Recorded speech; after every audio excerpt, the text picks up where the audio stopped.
Hello, dear students. Dr. Bapuji Salunke, Institute of Engineering and Technology, Kolhapur, welcomes you all to e-learning platform. This is Science and Humanities Department. Myself, Mr. Sudarshan Dinkar Mahadik, and the course which we are learning is Applied Science Physics.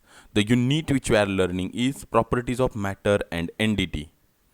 The learning outcome for our today's lecture is explain the Stokes law for a free fall of a spherical body through viscous medium. Okay. Free fall of a spherical body through viscous medium.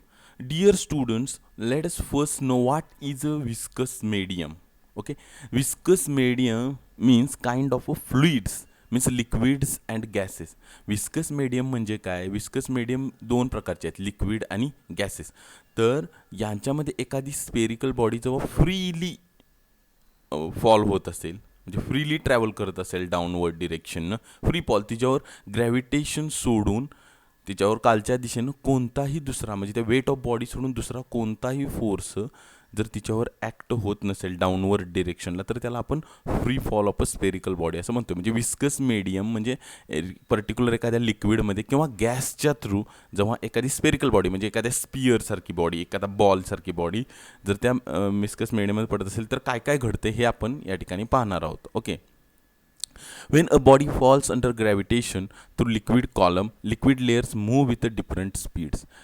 एखादा liquid column आहे, म्हणजे समजा एखादी cylindrical tube आहे आणि त्याच्यामध्ये liquid भरलेलं आहे आणि त्याच्यामध्ये आपण एखादा स्पेरिकल बॉल आहे तो ड्रॉप केलेला आहे. मग त्या केसमध्ये ती बॉडी ग्रॅव्हिटेशनच्या अंडर त्याच्या इफेक्टमध्ये ज्यावेळी फॉल होत असते त्यावेळी त्या लिक्विडचे डिफरंट लेयर्स हे वेगवेगळ्या स्पीड्सनी ट्रॅव्हल करत असतात. हे आपण पाहिलेलं आहे. ज्यावेळी न्यूटन्स लॉ ऑफ विस्कॉसिटी आपण पाहिला त्यावेळी या सर्व गोष्टी पाहिलेल्या आहेत. तुम्ही तो व्हिडिओ बघू शकता. Liquid layers which are in contact with the body has a maximum velocity and liquid layers in contact with the wall of a container has a zero velocity.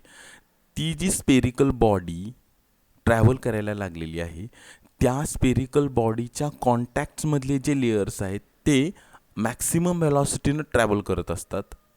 तर जे लेयर्स हे वॉल ऑफ अ कंटेनर, म्हणजे ते liquid ज्या कंटेनरमध्ये ठेवलेलं आहे त्या कंटेनर ऑफ वॉल जे आहे त्यांच्या जवळचे किंवा त्यांना कॉन्टॅक्टमध्ये असणारे जे लेयर्स आहेत ते झिरो वेलॉसिटीनं ट्रॅव्हल करतात, म्हणजेच ते स्थिर असतात.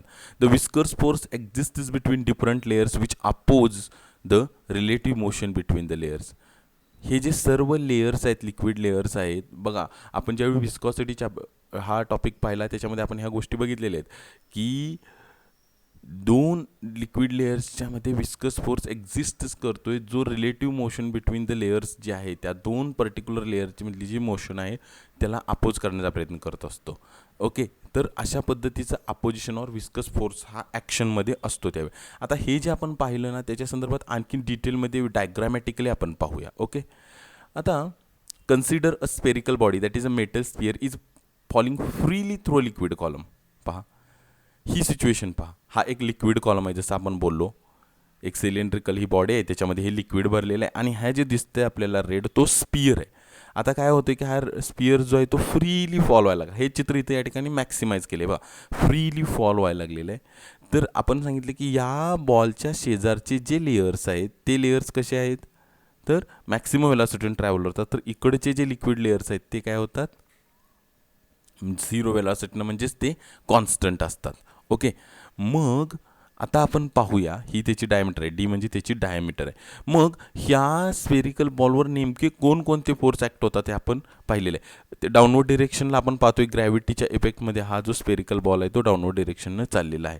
So let us see what kind of forces are acting on this spherical ball. Two forces acting on a body that is on metal sphere in upward direction. या metal स्पियरवर दोन प्रकारचे force हे अपवर्ड डिरेक्शन आहेत, म्हणजेच ह्या spherical बॉलची direction जी आहे ती डाऊनवर्ड आहे पण त्याला अपवर्ड डिरेक्शन आहे. म्हणजेच या बॉलच्या वेलॉसिटीला, या मेटल स्पियरच्या वेलॉसिटीला अपोज करणारे, विरोध करणारे दोन फोर्स एक्झिस्ट आहेत. त्यातला पहिला आहे force of viscosity that is viscous force आणि अपथ्रस्ट फोर्स. आता एक लक्षात घ्या की आपण ऑलरेडी सांगितलेलं आहे की बॉल ज्यावेळी हा खालच्या दिशेनं ट्रॅव्हल करायला लागलेला आहे त्यावेळी तो बॉल जो आहे तो त्याला त्याच्या वेलॉसिटीला विस्कॉसिटी जी प्रॉपर्टी आहे ती एक अपोज करत असते. Means first is viscous force is in upward direction, viscous force is in upward direction, and another force in upward direction is a upthrust force. See, upthrust force. Okay, what is upthrust force? We have already seen while we were studying Archimedes principle. Upthrust force is exerted by that fluid, in this case this liquid, on this spherical ball, which tries to push this ball in upward direction. पहा, म्हणजे फ्रिक्शनमुळं निर्माण होणारा किंवा ज्या फोर्समुळं friction तयार होते तो force म्हणजे कोणता आहे? Viscous force. तो एक अपोज करतोय. आणि अपथ्रस्ट फोर्स म्हणजे त्या पर्टिक्युलर लिक्विडची टेंडन्सीच असते की त्याच्यामध्ये बुडवण्यात आलेल्या बॉडीला ते लिक्विड वरच्या बाजूनं ढकलण्याचा प्रयत्न करत असतं. ही नॅचरल टेंडन्सीज असते, तर तो upthrust force. Remember both these terms have a different context, different meanings. Okay, viscous force आणि अपथ्रस्ट फोर्स हे बॉडीला वरच्या दिशेनं ढकलण्याचा प्रयत्न करत असतात. तर force acting on a body in a downward direction is a weight of a sphere. See, weight of a sphere is in a downward direction. बॉडीवर जो तिसरा फोर्स आहे बट तो डाऊनवर्ड डिरेक्शन नाही, तो एकमेव फोर्स आहे म्हणजे वेट ऑफ स्पियर. म्हणजे बॉडीचं जे वेट आहे ते खालच्या दिशेनं चाललेलं आहे, तोच त्याच्यावर असणारा एकमात्र the single the only force तो वेट ऑफ स्पियर आहे. आणि या फोर्सला अपोज करणारे दोन फोर्स आहेत ते म्हणजे विस्कस फोर्स आणि upthrust force. So this is a profile of this metal sphere while it is falling freely through a liquid column. Okay, now इतकं माहीत झाल्यानंतर after travelling a particular distance in a liquid the total upward force on the sphere becomes equal to total downward force on it. काही अंतर त्या liquid कॉलममध्ये travel केल्यानंतर त्या liquid कॉलमवर असणारा टोटल डाऊनवर्ड फोर्स आणि टोटल अपवर्ड फोर्स हे इक्वल होतात. मग ते इक्वल झाल्यावर no resultant force acts on sphere. त्या केसमध्ये आता बॉलवर त्या कोणताही रिझल्टंट फोर्स ॲक्ट होत नाही. म्हणजेच the sphere attains a constant velocity called as a terminal velocity V. तो स्पियर एका कॉन्स्टंट वेलॉसिटीनं खाली ट्रॅव्हल करत राहतो आणि त्या वेलॉसिटीला म्हणतात टर्मिनल वेलॉसिटी. काय डेफिनेशन आहे बघूया आपण टर्मिनल वेलॉसिटीची. Terminal velocity, the constant velocity with which the body falls through a liquid column is called as a terminal velocity. त्या लिक्विड कॉलममध्ये ज्या एका कॉन्स्टंट वेगानं, एका स्थिर वेगानं ती स्पेरिकल बॉडी फॉल होत असते, ट्रॅव्हल होत असते, त्याला आपण टर्मिनल वेलॉसिटी असं म्हणतो. शेवटची वेलॉसिटी म्हणजे काय की त्याच्यामध्ये आता ना वाढ होणार आहे ना कमी होणार आहे, त्या एका कॉन्स्टंट वेलॉसिटीनंच ती बॉडी आहे ती खाली ड्रॉप होणार आहे, याला आपण टर्मिनल वेलॉसिटी म्हणतो. ओके, आता टर्मिनल वेलॉसिटी समजल्यानंतर मग एक्झिस्ट होतं त्या ठिकाणी स्टोक्स लॉ. ज्यावेळी बॉडीनं टर्मिनल वेलॉसिटी धारण केली असते त्यावेळी त्याला एक लॉ लागू होतो. एका नियमानुसार ते त्याच्यावर ॲक्ट होणारा जो फोर्स आहे त्या बॉलवर तो कशा विस्कस फोर्स जो एक्झिस्ट असतो ते आपण सांगू शकतो की नेमका किती असेल विस्कस फोर्स. ओके, पहा त्यालाच म्हणतात Stokes law of viscosity. Stokes law of viscosity.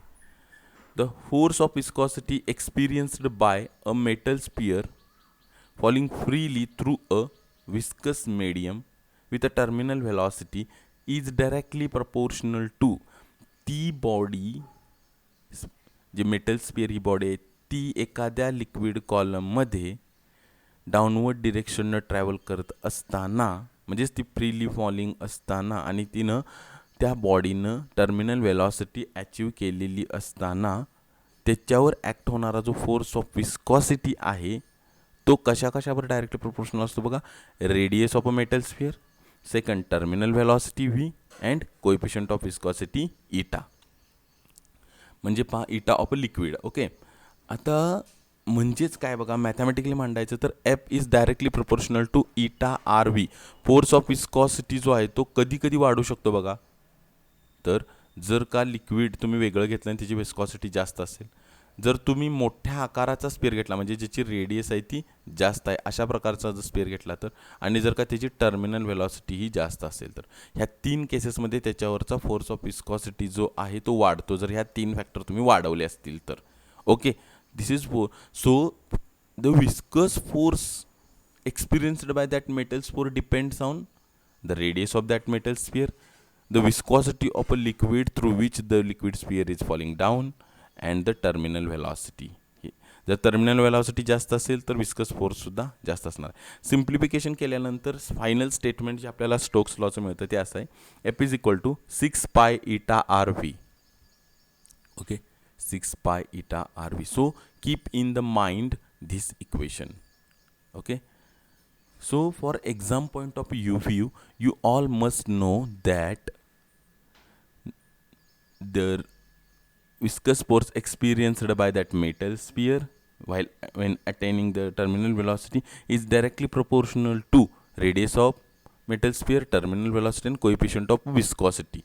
Okay, and they are directly proportional, means if any one of the factor 2 or 3 factors V increase, then the force of viscosity experienced by metal sphere will be increased. Okay, now effect of temperature on viscosity of liquid. म्हणजे temperature एखाद्या लिक्विडचं कमी जास्त केल्यानंतर त्याच्या viscosity प्रॉपर्टीवर नेमका काय फरक पडतोय पाहूया आपण. बघूया, viscosity of a liquid decreases with increase in the temperature.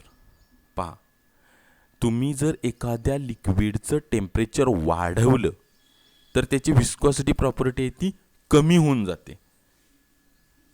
हे असं का? पहा, as the temperature of liquid increases, kinetic energy of the molecule increases, that is mobility increases. आपण अगदी सुरुवातीला ज्यावेळी आपण विस्कॉसिटीचा व्हिडिओ पाहिला होता त्यात आपण पाहिलं होतं की लेस मोबाईल म्हणजे मोर विस्कस. ओके, आता तुम्ही एखाद्या बॉडीला टेम्परेचर दिल्यानंतर त्या बॉडीमधले जे मॉलिक्युल्स आहेत त्यांची कायनेटिक एनर्जी वाढते, ते जास्त हालचाल करायला लागतात. आता त्या बॉडीमधली जे त्या लिक्विडमधले जे मॉलिक्युल्स आहेत ते जास्त हालचाल, त्यांची मोबिलिटी वाढली, याचाच अर्थ काय आहे? त्यांची मोबिलिटी वाढली याचाच अर्थ त्यांची विस्कॉसिटी प्रॉपर्टी आहे ती कमी झाली ना. ओके, म्हणून more mobile means less viscous, that we have already seen in our video. Means after increasing the temperature of a liquid, the kinetic energy of a molecules increases, that is mobility of the molecules increases, and that's why viscosity of a liquid decreases with increase in the temperature. Okay, now what is the effect of adulteration on a viscosity of a liquid? First of all you must know what is adulteration. म्हणजे काय की त्या लिक्विडमध्ये दुसरा कोणता तरी एखादा घटक तो आहे तो सोल्युबल घटक आहे तो त्याच्यात आणून मिसळणे.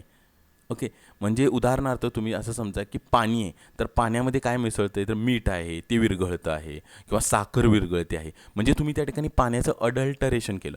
मग तुम्ही साखर पाण्यामध्ये मिसळायच्या आधीचं पाणी आणि त्याच्यात साखर मिसळल्यानंतर ती साखर त्यात विरघळल्यानंतरचं पाणी, ह्यांच्यामध्ये कशा पद्धतीचा फरक पडतो विस्कॉसिटीचा पाहूया आपण.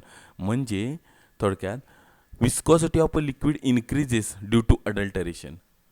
म्हणजेच काय आहे की पाणी तुम्ही घेतलं सिम्पल, त्याची विस्कॉसिटी मेजर केली आणि त्याच्यात साखर नंतर तुम्ही वितळवली आणि त्याची विस्कॉसिटी मेजर केली, तर साखर मिसळलेलं, साखर विरघळलेलं जे पाणी आहे त्याची विस्कॉसिटी जास्त असते. असं का असतं, तर because of adulteration mobility of a liquid decreases.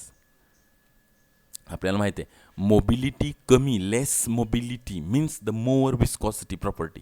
So here is inverse relationship, that as your temperature increases viscosity decreases, and we in adulteration case, as adulteration increases viscosity property also increases. So these 2 points are very important for your understanding and for in exam point of view also. Now let us see some of numericals based on the Stokes law. First example is a raindrop with radius 0.2 mm is falling through air with a terminal velocity v. Calculate terminal velocity if coefficient of viscosity of air is 1.8 into 10 raised to minus 4 Newton second per meter square and viscous force is 0.14 dyne. Dear students, हे example जे मी आत्ता घेतलेलं आहे या ठिकाणी, हे घेण्याचे 2 मुख्य कारणे होते. कारण ह्याच्यामध्ये विस्कस फोर्स आणि न्यूटनमध्ये न देता डायनमध्ये दिला, म्हणजे तुम्हाला हे कन्व्हर्जनसुद्धा कसं असतं ते समजून येईल. डायरेक्ट न्यूटनमध्ये न देता डायनमध्ये दिल्यामुळे तुम्हाला कन्व्हर्जन कळून येईल. आणि दुसरी गोष्ट इथं दिली आहे बघा, रेन ड्रॉप जो आहे तो एअरमधून ड्रॉप व्हायला लागला आहे, म्हणजे त्याचं जे विस्कस मीडियम ते काय एअर आहे, म्हणून तुमच्यामध्ये असा गैरसमज राहू नये की विस्कस मीडियम म्हणजे फक्त लिक्विड, तसं नाही. विस्कस मीडियम म्हणजे गॅसेससुद्धा आहे, म्हणून एअर हे या ठिकाणी विस्कस मीडियम. आणि आपल्याला टर्मिनल व्हेलॉसिटी कॅल्क्युलेट करायचं म्हणजे रेन ड्रॉप जो आहे तो एअरमधून पडायला लागलेला आहे, लक्षात घ्या खाली. म्हणून हे दोन महत्त्वाचे मुद्दे या ठिकाणी होते. आता आपण हे एक्झाम्पल सॉल्व्ह करूया. काय काय दिलेलं आहे पहा.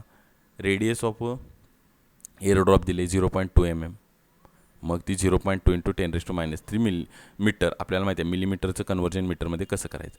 इटा SI युनिटमध्ये हेच दिलेलं आहे. Eta is equal to 1.8 into 10⁻⁴ newton second per metre square. आता फोर्स जो दिलेला आहे तो 0.14 डाईन असा दिलेला आहे. डाईनचं कन्व्हर्जन आपल्याला न्यूटनमध्ये केलं पाहिजे, कारण हे CGS सिस्टीममध्ये आहे आणि आपल्याला एक्झाम्पल सोडवायचं आहे SI सिस्टीममध्ये, म्हणजे डाईनचं कन्व्हर्जन न्यूटनमध्ये केलं पाहिजे. आणि म्हणून when you want to convert the dyne into newton, then you have to multiply the given quantity, given magnitude by 10⁻⁵. So 0.14 into 10⁻⁵ Newton. So our whole system is converted into SI and we are asked to calculate terminal velocity. Let us write down the formula. Force is equal to 6 pi eta RV. That the formula which is derived from a Stokes. We rearrange the formula for terminal velocity because we are asked to calculate terminal velocity. So V is equal to F upon 6 pi eta R. V is equal to, put the values, value of F, eta and R.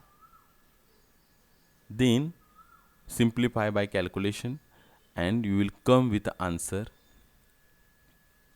V is equal to 0.0206 into 10⁻⁻². Okay. 10⁻². Even you multiply it by, means when you convert it into meter, it will V is equal to 2.06 meter per second. So this is example is very simple, but three factors, that is Dine conversion into Newton. You must take in mind that air is also viscous medium, and how to rearrange the formula are our basic principles.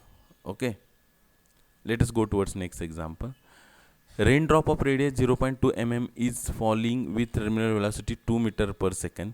If coefficient of viscosity E of air is 1.8 into 10⁻⁴ Newton second per meter square, determine viscous force acting on the drop.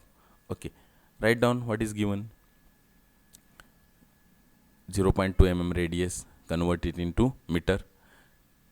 Okay, velocity is already given in meter per second. The coefficient of viscosity is also provided. The viscosity is this much, and we are asked to calculate viscous force. This is straightforward example. See, from Stokes law, force is equal to 6 pi eta RV. Put the values. 6, eta carries value 3.14, R, eta and V. Calculate and you will simply come with answer. The viscous force F is equal to 135.65 into 10⁻⁸ Newton. Okay, so very simple example. These kind of examples will be asked in an examination for maximum 2 marks or 3 marks. Okay, thank you dear students.